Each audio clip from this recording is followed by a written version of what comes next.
By November of 1917, Canada was a nation suffering a long, slow, agonizing death. Fighting gruesome battles of attrition in Europe, their efforts were not translating into the victory they had been promised. On the battlefields of France and in the streets of Canadian cities, the spirit of 1914 had evaporated. The divisions between French and English Canada had never been greater. And with Prime Minister Sir Robert Borden about to enact conscription, it appeared that the country was falling apart. In the city of Toronto, a morale booster was desperately needed. Something that would lift the spirits of the people who had stayed behind to assist on the home front. That request would be granted by an unlikely ally who decided to cross the 49th parallel in a display of solidarity.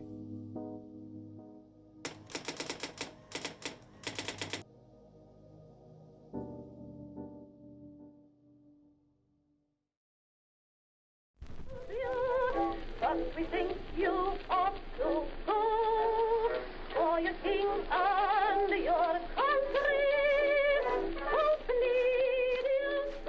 When war was declared by the British in August of 1914, the continent of North America remained divided. Because of its connections to the Empire, Canada would enter the war automatically, while the United States pursued a policy of strict neutrality. It would stay that way for nearly 3 years, as the war dragged on, with no apparent end in sight. As casualties rose throughout the Dominion, many grew upset with an America that appeared unwilling to fight. Luckily for Canadians, they had a strong ally down south, a man who disagreed vehemently with his own government, former President Theodore Roosevelt. After leaving the White House in 1909, he would make his return to the political arena in an attempt to recapture the presidency from his successor, William Howard Taft. Forming a new party known as the Progressives, the two competing sides would instead split the vote in 1912, allowing New Jersey Democratic Governor Woodrow Wilson to sneak up the middle, becoming president. Watching from the sidelines, the Anglophile Roosevelt became irate when Wilson refused to immediately declare war against Germany, following an attack by U-boat submarines on the British ship Lusitania on May 7, 1915. With over 1,100 people dead, including hundreds of Americans, TR would write, "Individuals and nations who preach the doctrine of milk and water invariably have in them a softness of fiber, which means that they fear to antagonize those who preach and practice the doctrine of blood and iron." By arguing for immediate involvement, this belligerent ex-president was Canada's greatest ally on the North American continent. With the war entering its 4th year, the world had changed dramatically.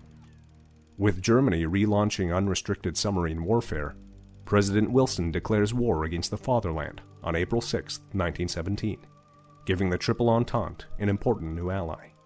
And although Canadian troops would be victorious at Vimy Ridge, the war was still up for grabs as Germany continued to fight. On the home front, Canadian leaders were at a crossroads. Despite attempts to enlist French Canadians in the province of Quebec, there were few takers.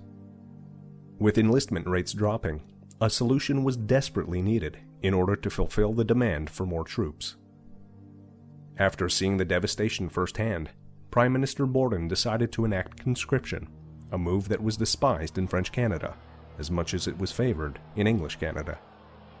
It was a choice that would unleash one of the nastiest elections in history, as Borden formed a coalition union government against Wilfrid Laurier and the Liberal Party, with the conscription issue front and center. As Canadians were about to go to the polls, the citizens of Toronto would be receiving a very special guest. The Rough Rider and ex-president would do something few ex-presidents had done. He would cross the border into Canada to help boost the sale of war bonds. Leaving New York by train, Roosevelt would speak at the Armory on Queen and University, delivering a powerful oratory full of the passion he was known for. November 26th would be Roosevelt Day in the city of Toronto. At Union Station, although Roosevelt's train car was 40 minutes late, no one grew restless. At the Armory, 12,000 people were crammed in to hear him speak, with thousands more waiting outside, hoping to catch a glimpse of the man they had read about for years. "The United States is in the war until Germany is finally smashed," declared Roosevelt, to the delight of the crowd that included Toronto's mayor. I think Canada's part in this war is a record in history. If the USA had been in this war the same time as Canada, and had done as much in proportion, they would have raised over 5 million men. I am going to take back to the US the story of the wonderful accomplishments of the Dominion of Canada. Discussing what a post-war world might look like, Roosevelt proclaimed, "You Canadians have seen the mighty days and have been equal to the mighty days. Canada has won herself a place forever at the council table of the great nations by what she has done in the past 3 years.